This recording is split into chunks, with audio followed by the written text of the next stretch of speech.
Everyone, मैं doctor प्रगति गुप्ता और आज हम इस वीडियो में बात करेंगे कैसे एक किडनी फेलियर के पेशेंट के अंदर प्रोटीन लॉस को रोका जा सकता है। प्रोटीन लॉस को रोकने के लिए जितनी भी मैं टिप्स आपको बताऊंगी उनको अच्छे तरीके से समझने के लिए आपके लिए जानना ये ज़रूरी हो जाता है कि ये प्रोटीन लॉस है क्या, किस रीज़न से होता है, क्या सिम्टम्स देखने को मिलते हैं, कैसे हम इसे मैनेज कर सकते हैं। इस वीडियो के अंदर हम इन्हीं सब चीज़ों के बारे में आगे डिस्कस करेंगे। सबसे पहले हम बात करेंगे प्रोटीन लॉस के कॉजेज़ के बारे में। अब ये जो प्रोटीन लॉस कंडीशन है, प्रोटीन यूरिया भी जिसे कहा जाता है, ये एक ऐसी कंडीशन है जो हर एक किडनी फेलियर के पेशेंट के अंदर देखने को मिल जाता है, चाहे वो स्टेज 1 किडनी फेलियर पेशेंट हो या and stage of renal disease हो। हर कंडीशन में ये परेशानी देखने को मिल जाती है, ये सिम्टम देखने को मिल जाता है। जब किसी की किडनी ख़राब होनी शुरू होती है, एकदम से उसके क्रिएटिनिन लेवल्स, यूरिया लेवल्स तेज़ी से नहीं बढ़ते हैं। कुछ समय तक उसकी बॉडी में से सिर्फ प्रोटीन लॉस हो रहा होता है और जब ये नज़रअंदाज किया जाता है लंबे समय के लिए, क्योंकि पेशेंट को ये पता नहीं चलता है कि मेरे साथ ऐसा कोई कंडीशन तैयार हो रही है, क्योंकि ये बहुत जनरल सा सिम्टम होता है। यूरिन के अंदर झाग आना, नॉर्मली पेशेंट को लगता है कि झाग ही तो आ रहा है, कोई ऐसी परेशानी नहीं क्रिएट हो रही है। बट ये झाग जब लंबा टाइम तक बना रहता है, प्रोटीन लॉस बहुत लंबे टाइम तक बना रहता है, तो वो आगे चलकर किडनी फेलियर स्टेज 1 में पहुंच जाता है। अगर किसी को 1 ईयर के अराउंड से प्रोटीन लॉस हो रहा है, यूरिन के रास्ते झाग आता जा रहा है, तो 1 ईयर के बाद वो कंडीशन आपकी स्टेज 1 ऑफ किडनी फेलियर में तैयार हो जाती है। तो सबसे पहले हमें जानना ये ज़रूरी हो जाता है कि अगर आपकी बॉडी में कोई भी ऐसे सिम्टम्स आ रहे हैं, जैसे वीकनेस है, ड्रास्टिक वेट लॉस है, यूरिन में बहुत ज़्यादा झाग आ रहा है, हर बार आप यूरिन पास करने जा रहे हो उसमें झाग देखने को मिल जाता है, तो हमें सबसे पहले अपना एक यूरिन रूटीन टेस्ट ज़रूर करवाना है। हमें जागरूक रहना है, हमें बहुत ज़्यादा प्रिवेंशंस के साथ चलना है, क्योंकि यही जो कंडीशन है आगे चलकर किडनी फेलियर में कन्वर्ट हो जाती है। क्योंकि सबसे पहला जो सिम्टम किडनी फेलियर के पेशेंट के अंदर देखने को मिलता है वो होता है प्रोटीन लॉस। तो अब चलते हैं प्रोटीन लॉस के कॉजेज़ की तरफ। प्रोटीन लॉस क्यों बॉडी में से होना शुरू हो जाता है? जो प्रोटीन आपकी बॉडी के अंदर रहना चाहिए था, जो आपको एनर्जी प्रोवाइड करता है, आपकी बॉडी को स्ट्रेंथ देता है, वही प्रोटीन अब यूरिन के रास्ते बार बार बाहर जा रहा है। अब किसी पेशेंट के अंदर अगर ये प्रोटीन लॉस बहुत ड्रास्टिक है, बहुत ज़्यादा है, तो पेशेंट के अंदर बहुत ज़्यादा वेट लॉस देखने को मिल जाता है, थकावट बनी रहती है, लेथार्जी रहती है और कमज़ोरी बनी रहती है। तो ये सारे सिम्टम्स देखे जाते हैं प्रोटीन लॉस के साथ में। अब हम बात करेंगे कि ये प्रोटीन लॉस शुरुआत उसकी हुई कैसे। किसी की बॉडी बिल्कुल हेल्दी थी, सब कुछ ठीक चल रहा था, अचानक से पेशाब के अंदर झाग आने लगा। अब ये कई सारे रीज़न्स की वजह से देखने को मिलता है। अगर किसी पेशेंट का बीपी बहुत ज़्यादा बढ़ा हुआ रहता है, उसका बीपी अनकंट्रोल्ड रहता है, नॉर्मल आपका जो बीपी है 120/80 रहता है, लेकिन अगर किसी का बीपी एक्सीड कर रहा है इस लिमिट से, बहुत लंबे टाइम तक डायस्टोलिक बीपी जो नीचे वाला लेवल है वो 90 को क्रॉस करता जा रहा है, मेडिसिन लेने के बाद भी कंट्रोल नहीं हो रहा है, या कभी कभार किसी को पता ही नहीं चलता है वो बीपी का पेशेंट है, कोई ऐसे सिम्टम्स नहीं आ रहे होते, तो पेशेंट को मालूम ही नहीं होता कि ऐसा कुछ कंडीशन बॉडी के अंदर तैयार हो रही है। अब किसी पेशेंट में बहुत लंबा टाइम तक बीपी बढ़ता रहा, कंट्रोल में नहीं हुआ, ना ध्यान दिया गया, हो सकता है आपकी कोई गलती रही, हो सकता है मेडिसिन से कंट्रोल नहीं हुआ, आपने प्रिकॉशंस नहीं ली, तो क्या देखा जाता है, किडनी तक जब ब्लड जा रहा है, आपकी आर्टरीज खून लेके जा रही है, अब बार बार हाई बीपी की वजह से किडनी के नेफ्रॉन्स की लेयर पे बैंग होता रहा, बार बार हाई बीपी की बैंगिंग की वजह से, वहाँ पर चोट लगने की वजह से जो नेफ्रॉन्स की लेयर थी, जो फिल्ट्रेशन करती है, खून की सफाई करती है, एक छन्नी का काम करती है, वो लेयर ख़राब होनी शुरू हो जाती है।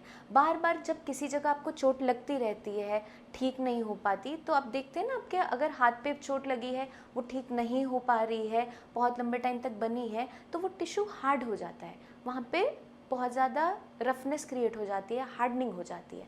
अब जब ये हार्डनिंग हो जाती है, वहाँ के जो सेल्स हैं, टिश्यूज़ हैं, वो अपने स्ट्रक्चर को बदल लेते हैं, क्योंकि बार बार उन पे चोट लग रही है, और उस चोट को सहने के लिए वो अपने आप में चेंजेस करते हैं, म्यूटेशन लाते हैं और हार्ड हो जाते हैं।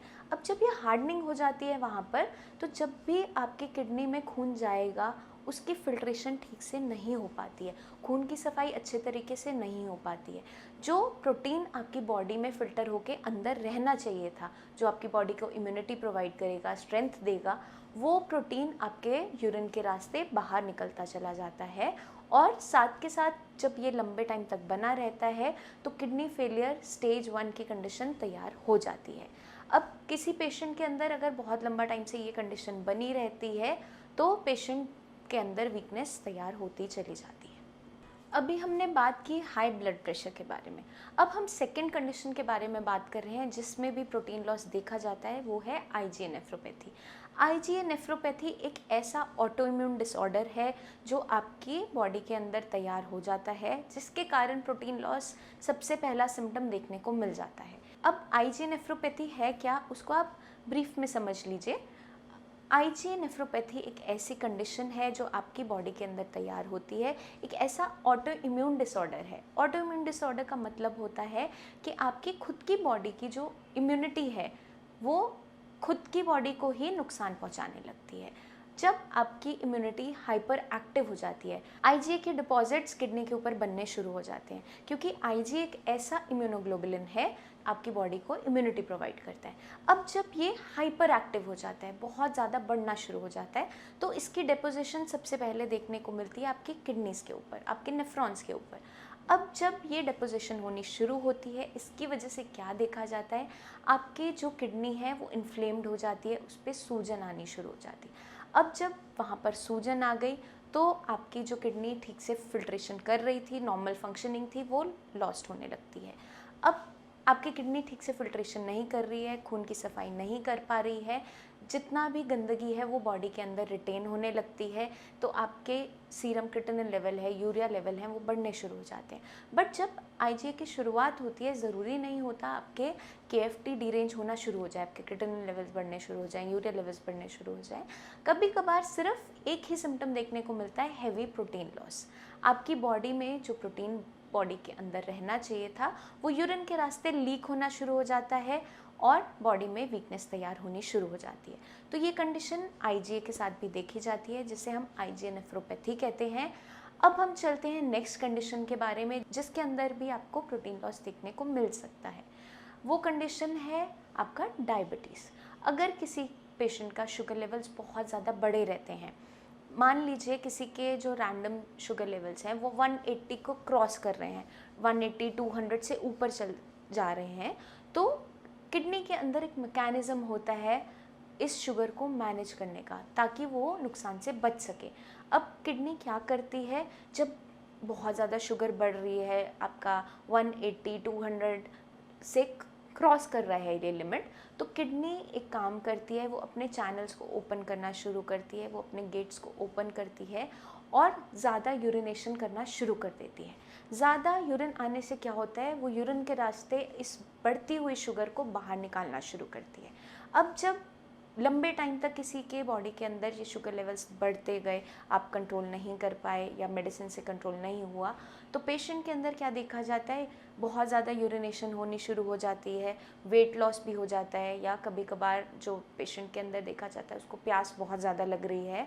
तो अब यूरिन बहुत ज़्यादा पेशेंट को आ रहा है, बार बार आ रहा है।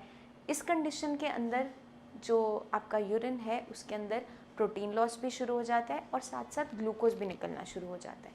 ये दोनों कंडीशंस देखने को मिल सकती हैं, क्योंकि आपकी किडनी जो काम कर रही थी ठीक तरीके से, काम पहले हेल्दी थी, उन पे अब हाई शुगर लेवल्स की वजह से इम्पैक्ट आना शुरू होता है, उनकी फिल्ट्रेशन की कैपेसिटी कम हो जाती है, खून की सफाई अच्छे से नहीं कर पाती है, तो यूरिन के रास्ते वो प्रोटीन बाहर निकालना शुरू करती है, ग्लूकोज निकालना शुरू करती है। ये सारे सिम्टम्स पेशेंट के अंदर आने शुरू हो जाते हैं।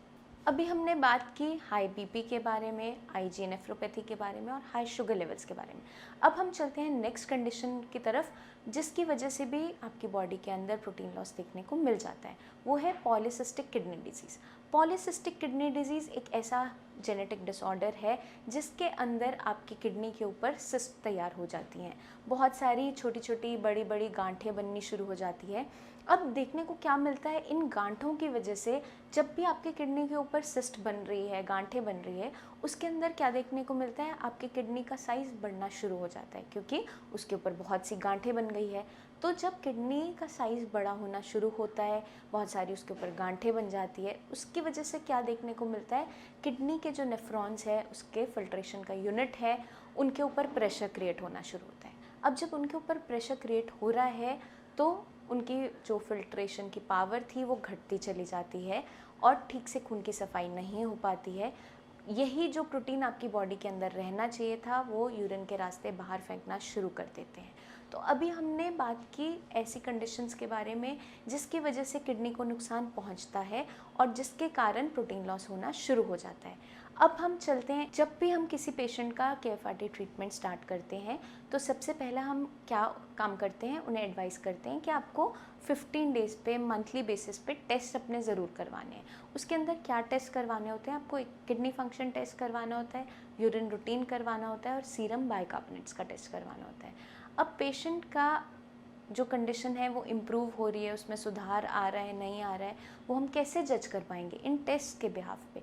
जब पेशेंट के बॉडी के अंदर प्रोटीन लॉस बढ़ा हुआ था, इनिशियली हमने मेडिसिन स्टार्ट की, उसका यूरिन रूटीन करवाया, उसके अंदर 2+ प्रोटीन आ रहा था, हमने मेडिसिन शुरू की, 1 मंथ हो गया, दोबारा टेस्ट करवाया, उसके अंदर प्रोटीन लॉस घट गया, ट्रेसेस में आना शुरू हुआ या 1+ आ रहा है, तो ये क्या इंडिकेट करता है कि ट्रीटमेंट आप पे वर्क करना शुरू कर गया है, आपकी बॉडी अच्छे से रिस्पॉन्स कर रही है, आपकी बॉडी में सुधार आ रहा है, आपकी किडनी की हेल्थ इम्प्रूव हो रही है।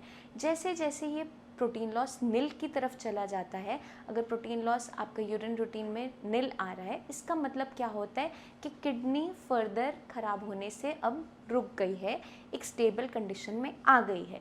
अब हमारा काम क्या है, उस बीमार हिस्से को ठीक करना, वो मेडिसिन की हेल्प से, डाइट की हेल्प से किया जाता है।